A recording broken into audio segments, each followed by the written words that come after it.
Roger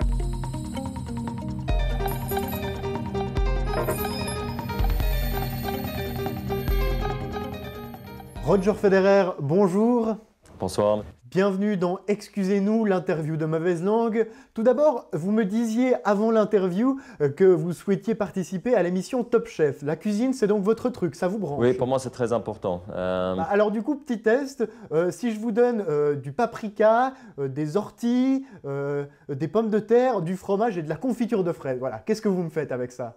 Tu sais quoi, je vais mélanger tout ça et je vais prendre des risques, je vais tenter. En fait, quand tu tentes, souvent ça marche quand même. Ah oui, on voit là les influences de la cuisine suisse-allemande, hein.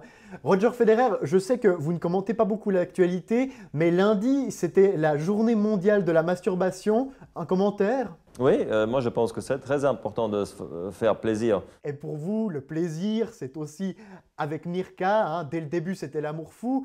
Est-ce que vous vous souvenez de votre premier rapport intime? Il a duré 20 secondes. Je suis revenu vers l'équipe et il m'a dit non, ça compte pas, tu repars la prochaine fois. Et du coup, la fois d'après, ça s'est mieux passé? Pour finir, on a passé 45 minutes dans une petite pièce, on a transpiré, on a rigolé. 45 minutes?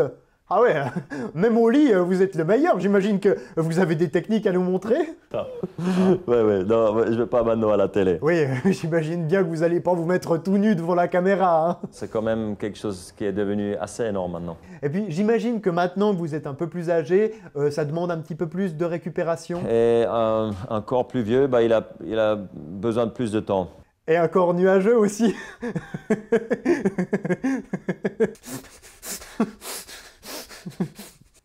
Revenons au tennis, ce que fait Rafael Nadal sur terre battue actuellement, c'est quasiment inhumain. Alors il y en a même qui prétendent que Rafael Nadal serait un rongeur. Est-ce que vous croyez à cette rumeur? Bien sûr, ça fait 11 ans que... Oui, c'est vrai, vous le dites depuis longtemps, mais sur ces photos là, c'est vraiment édifiant. Vous en pensez quoi? C'est un immense compliment pour lui, je dirais.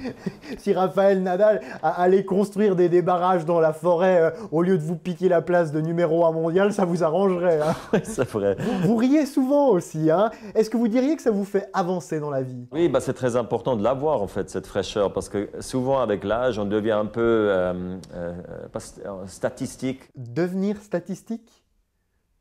C'est-à-dire que vous avez peur par exemple de devenir un pourcentage ou une valeur médiane? Je pense, oui. Voilà, je crois qu'on va pouvoir conclure là-dessus, hein.